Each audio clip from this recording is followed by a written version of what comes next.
میں اکثر سوچتا ہوں کہ عورت مرد کی نسبت کہیں گنا زیادہ خوش قسمت ہوتی ہے۔ جانتے ہو کیوں؟ کیونکہ اس کا رونا نہیں چھینا جاتا۔ اسے بچپن میں ہی یہ نہیں سکھایا جا رہا کہ درد ہو تب بھی اس کو مسکرانا ہے۔ عورت تو جب چاہے رو سکتی ہے، کیونکہ ہمارے ہاں یہ مانا جاتا ہے کہ عورت کے رونے سے اس کی جنس نہیں متاثر ہوتی۔ ارے عورت ہے، وہ نازک ہے، وہ روئے گی ہی۔ مرد اس کم بخت سے تو رونے کا اختیار چھین لیا جاتا ہے، اور اسے بچپن سے ہی سکھایا جاتا ہے کہ اوئے نہیں، مرد روتا نہیں ہے، مرد کا بچہ بن۔ مرد کا بچہ کیوں؟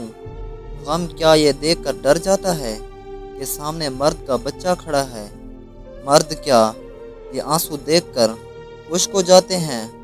مرد کا کرب عورت کے کرب سے بہت بڑا ہوتا ہے، اور دیکھو تو وہ کس قدر وحشت اور صبر سے آنسو پی جاتا ہے، اور ہم سب کو مرد کا بچہ بن کر دکھاتا ہے۔